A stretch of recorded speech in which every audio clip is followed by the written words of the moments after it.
ঈদুল আজহা উপলক্ষে গরু চোরাচালান প্রতিরোধ এবং চামড়া পাচার রোধে বিজিবি সর্বোচ্চ সতর্ক অবস্থানে রয়েছে। আপনারা জানেন যে আমাদের দেশে পর্যাপ্ত পরিমাণ কোরবানির গবাদি পশু মজুদ রয়েছে, তাই যাতে আমাদের দেশের খামারিরা যাতে ক্ষতিগ্রস্ত না হন সেজন্য পাশের দেশ থেকে কোনো রকম গরু যেন চোরাচালান না হতে পারে সেজন্য বিজিবি সর্বোচ্চ সতর্ক অবস্থানে রয়েছে, আমরা তৎপর রয়েছি। এছাড়াও ঈদ পরবর্তী গরুর চামড়া পাচার রোধে বিজিবি সর্বোচ্চ সতর্ক অবস্থানে রয়েছে।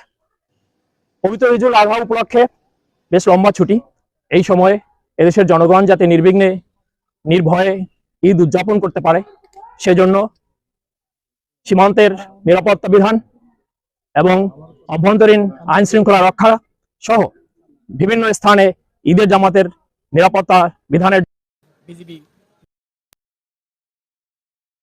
আপনারা জানেন যে আমরা